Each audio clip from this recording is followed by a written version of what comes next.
Educational Communications and this station present Environmental Directions with Nancy Pearlman. On this series, we explore the effects of human influence on the Earth's ecosystems and discuss solutions to environmental problems which affect the quality of life on this planet. Environmental Directions gives you the kind of information you need to help you participate in decisions impacting your community, the nation, and the world.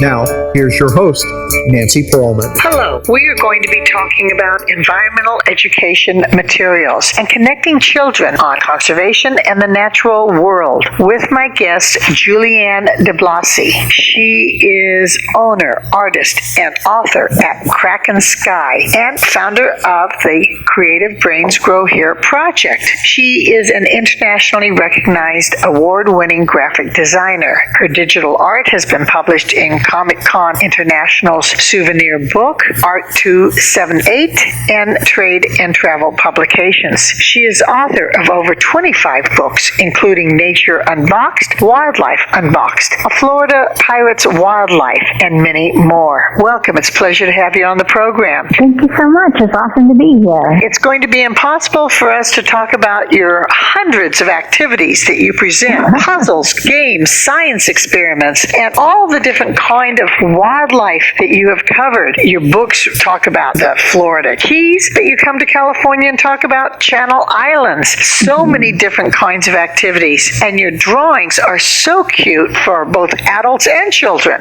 How do you decide what to talk about, what to present, whether or not it's how fossils are formed, or how we find and deal with a stranded turtle, or what kind of butterflies we might enjoy in the gardens and when we take nature walks? It's kind of been a long and winding road in a lot of ways, putting all of it together. My background is in fine art and in graphic design, and then I had my daughter. And when you have kids, everything kind of shifts. You start seeing everything as a toy, and why is it made like this? And how come the packaging is so frustrating? You start to see all these different things that you've never seen before. And one of the things that I really noticed was that the children's book and the activity books, there's a lot of coloring and connect the dots, but there's not a lot of education. And I felt like it was truly a missed opportunity. If you have a child that's excited about drawing, excited about working on a puzzle, excited about doing like a word search or filling in the blank kind of a thing, you can teach them something at the same time. It doesn't have to be just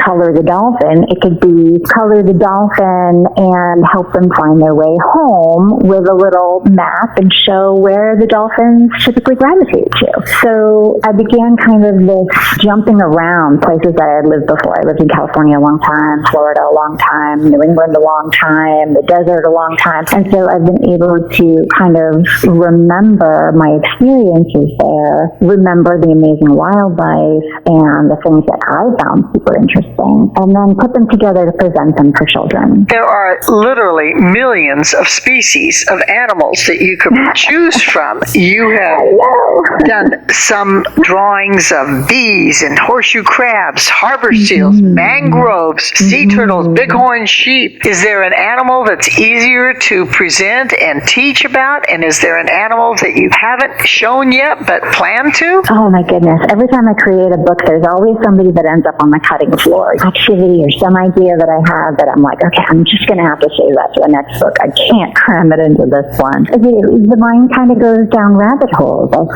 start researching dolphins, and then I'll start researching how awesome their echolocation is. And then I start finding out, well, only these mammals do echolocation and these mammals don't. And which whales do and which whales don't. And then I just go in this whole, I try to tease out what I think would be best for kids and then leave the rest for delving into later. So there are a ton of things I haven't scratched the surface on but want to. We can't ignore the plants. How do you describe the leaves, the shapes, the vines, the stems, the trunks, the branches? Yes, and I think that plants are so overlooked. I think the kids always want to go to the zoo and they want to see the most dangerous animal, the biggest animal, the craziest animal. And the plants kind of get a background seat. So I've been working towards explaining how plants can prevent wildfire spreads, or plants help different animals, or how they protect us from storms, or which ones are carnivores. There's a lot of interesting plant facts out there. The books that I looked at seem to have focused on animals and plants and ecosystems in the United States, but the world is gigantic, and we've got the oceans, and we've got mountains in many other continents, and wildlife everywhere. Are you going to be expanding? Is there some place that we should know more about?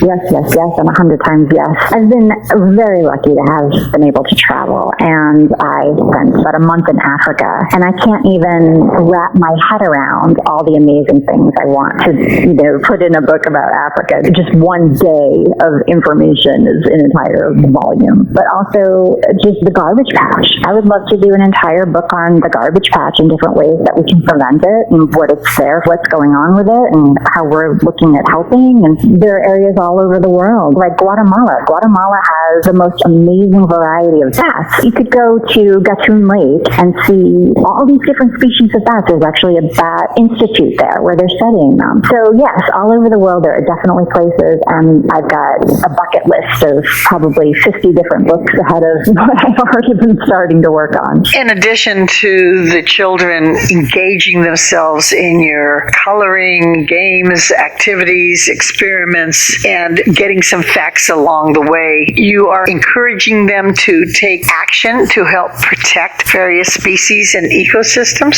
Yes, even something as simple as shell collecting can be a complete eye-opener where it comes to being environmentally aware, collecting shells that don't have critters in them, and knowing who to return and who you can take. And even the different beaches, state beaches, they all have different rules about what you can remove and what you can't. So just giving the exciting highlights of what to do if there's a jellyfish sting. That's exciting. That pulls them in. And then you can also mention that there's a rack line, and you don't want to clean the rack line because it feeds all these other animals, and all the different things that are happening at the beach that we want to protect, and we want to preserve, and we don't want to pollute, and we don't want to take home. Using the books, they're basically at home, but you want them to get out into the parks, the nature centers, the wild areas, and go on nature trails and learn more about these ecosystems in real life, and consequently you create a scavenger hunt. How does that work? Well, there's a lot of different ways to access the book. They're available at many nature centers and visitor centers at different parks and places, so that people can find the book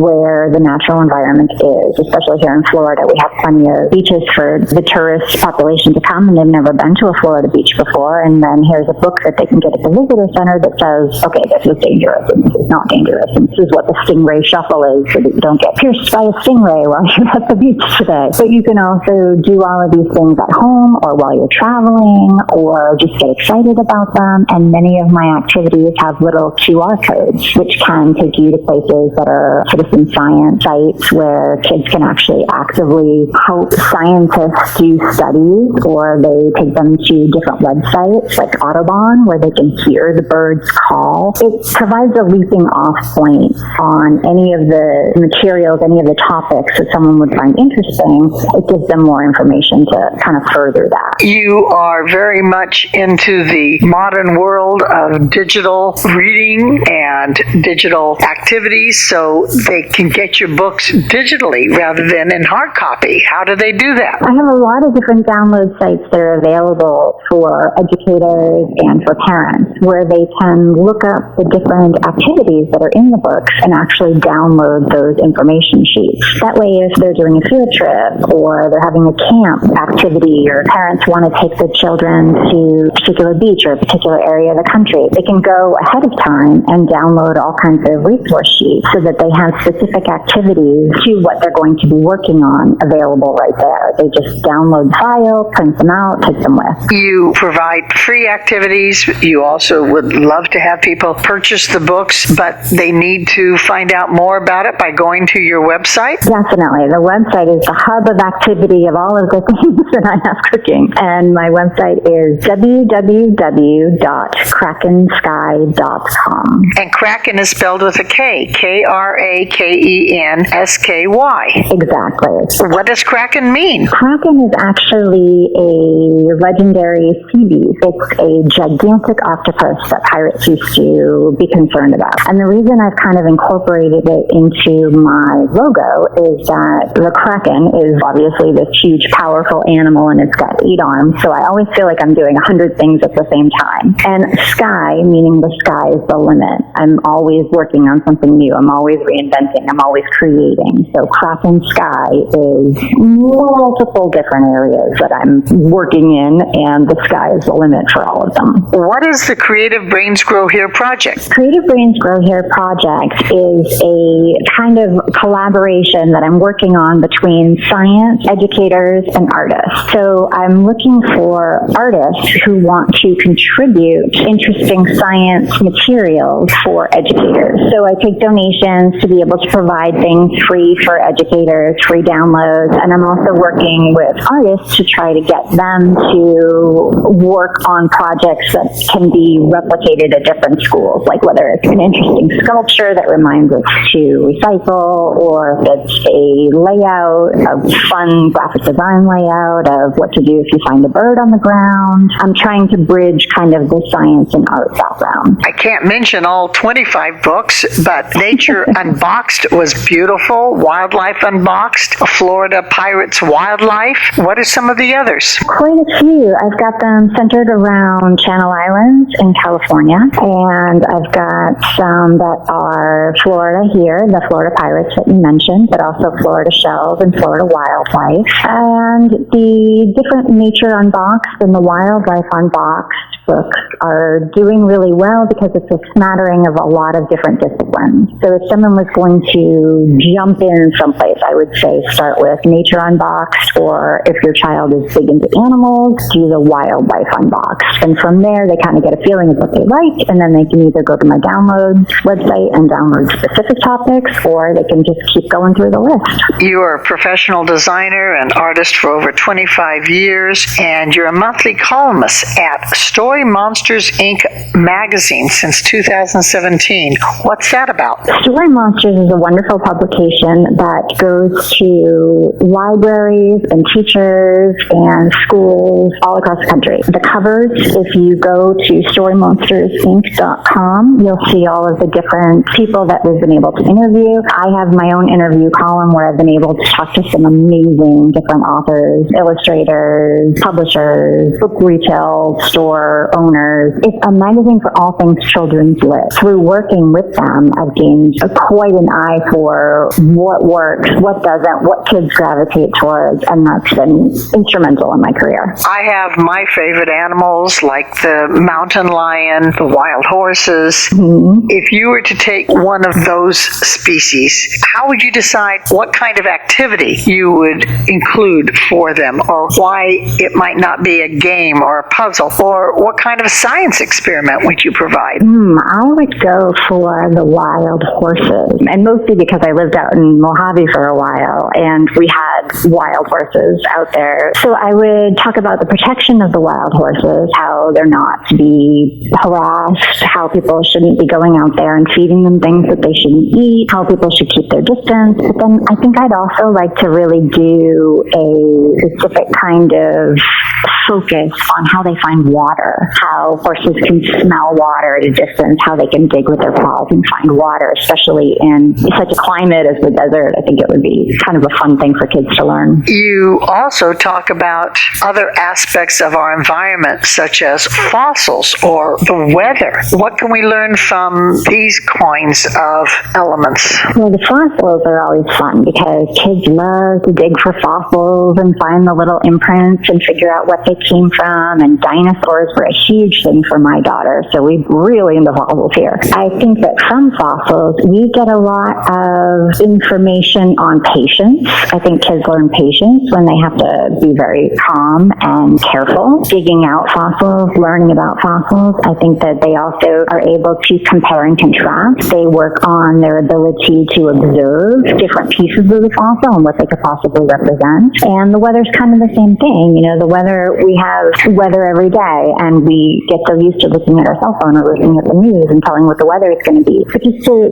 have an idea of what the clouds, when you look at a cloud, what that indicates. Does that mean that a storm is coming? Does that mean that we shouldn't go out to play today? How much rain are we getting? Is it unusual for this time of year? There are so many interesting things that both fossils and weather can teach us. You have so much wonderful information. It's a pleasure to share your books. I encourage everybody to get copies, and whether or not they have children or grandchildren or nieces or nephews, or can go to a local school and share it with the youngsters. The adults will enjoy it as much as children. You also have free activities at www.teacherspayteachers.com/store/Crackensky. Yes, but if you go to my website, crackensky.com, you'll see the links for everything. There are links for free downloads, there's links for more information, there's links for resources that I like, there's links to all of my Instagram and Facebook feeds. So going to crackensky.com is definitely a good place to start. Thank you so very much for providing this wonderful environmental education material. I look forward to seeing your new publications. Thank you for being my guest. Thank you. It's wonderful being here. I have been speaking with Julianne DiBlasi, who is the owner, artist, and author at Crack and Sky and founder of the Creative Brains Grow Here project.